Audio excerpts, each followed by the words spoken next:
It was a rebirth for me, Dr. Christine Dallahan. Walking through this heavenly dimension is my earliest memory. It was concrete but not, so there was a lot of energy, color, and almost clouds around me. Colors like pink and white were bright and warm. Very warm and lovely. I was carefree and relaxed. The background had training buildings, I thought. Souls were trained in those facilities for earth living. They prepared for their lifetimes by studying spiritual issues. I came from a boot camp or camp of sorts. I was walking a path, but not a human path. Less concrete. I spoke with a spiritual mentor next to me. He floated or walked with me like a highly evolved spiritual person. He was tall, had darker robes, and was very loving. Instead of incarnating on Earth, this person evolved and helped people like myself through their karma, life, and everything. I was communicating with higher consciousness, God, or whatever, and getting spiritual downloads and realities about who we are in our nature while walking and communicating telepathically. I recall feeling like, oh no, we're getting close. My departure is imminent, and I was getting anxious. When I said I, it was my essence, not my person. I felt like a ball of energy, almost light. What I saw was a light cloak around me. While walking, I bargained with him as we became anxious. He appeared male, but I understood that was just his preference. He could be male, female, or anything. I thought he was male, and we kind of. Do I really have to go? I asked him mentally. I had a sense of dread, like, I've been through this so many times, and I know how hard it is down there, and I don't want to leave this beautiful, blissful space. I want to stay here because it's peaceful and beautiful, and up there, you don't have a care in the world. And he said, well, we discussed this many times now. You need to go another time. I asked, can this be my last? Is it necessary to go again? And he said, your call. You know, if you do everything you've decided to do on Earth, you could skip a couple of lifetimes and take a shortcut. At that time, my soul and essence thought, that's what I want. I want to see this life through so I don't have to return. We arrived at this helicopter hub-like location quickly. Since it was round, I swirled in the middle like a vortex. I stood on the edge of it and saw other souls with their mentors who had brought them there. I knew those souls were born too. I didn't know I'm being born, but it was clear that those souls were leaving too and saying goodbye to the spiritual realm. I stood there with him, bargaining again, and said, I don't want to go. How about staying a few minutes longer? There wasn't time, but it felt that way. Well, you know, we already discussed it. His tone became more fatherly, like, we discussed it. Come on, we know you need to go.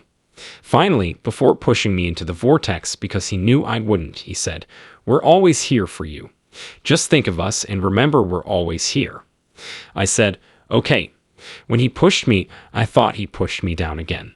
I fell into the vortex after his push. Therefore, it was like the tunnel in reverse. I fell through the tunnel that many people see in near-death experiences, but in reverse, making it a two-way street. As I fell through the tunnel, I felt sucked into darkness and thought, you know, I remember this from the times I was dying before. I was then sucked into this dimension and crashed into my body. I remember crunching into my body, taking a breath, and thinking, here we go again, exhausted. It was awful landing in my body. Like being slammed into a wall, it was harsh and rough. The thought was, here I go again. It was cold, bright, and painful. I was unconscious after that. Passed out. Conversely, my mom says I was 2 weeks late. As a late birth, the doctors were worried I might not survive and be a stillbirth, which is why I was pushed spiritually right. Perhaps I wouldn't have been born. I have 2 more memories after that. My consciousness was still very clear a couple of days after my birth, and I remember people looking over my bassinet and saying, Gucci Gucci Goo, oh, she's so cute. I recall their faces and thinking, why are you speaking baby language? I'm in here and can hear you clearly, so don't talk to me like this. I'm thinking clearly. We can talk normally. I went into amnesia after that. In my first or second year of life, I had flashes of memories of past lifetimes, specifically a lifetime where I was a small girl with 2 loving parents. They grieved me a lot as a child, so I think they lost me. As my soul lifted out of my body, I thought, oh man, I'm really leaving them grieving. My mom would say, your name's Christine, your name's Christine. And I thought, really? This name bothers me. Since my name was Lisa in the last life, I liked it better. I preferred that one. I liked my parents more there because they were more loving. It was almost like my spirit floating into this body lifetime reality and realizing I had a new name and identity and coming to terms with that.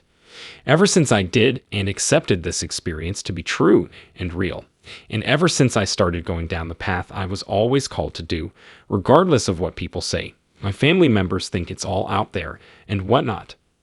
I'm just walking my path. Just doing what I need to do has eliminated my depression. Fulfilled, joyful, and happy. I still grieve my father's death. Trying to make life work with my husband. It's ongoing, but my darkness is gone. I believe that hard times are a call to awaken and discover the soul's purpose. I believe everyone's purpose is unique like a fingerprint. You'll connect with God's divine spark by finding your purpose, which is so needed in the world. No one else has it. I'm living proof because my mentor told me. We discussed this.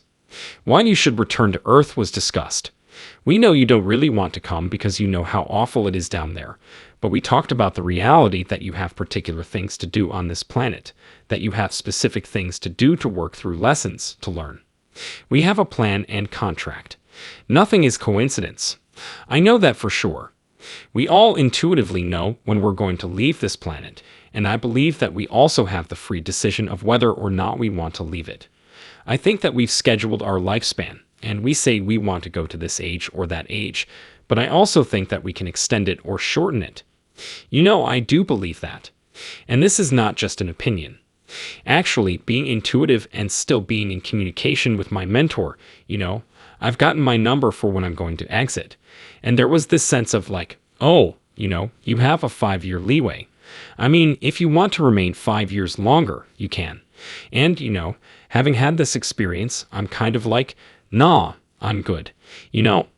I'll exit when you say it's good to exit. Obviously we have free choice.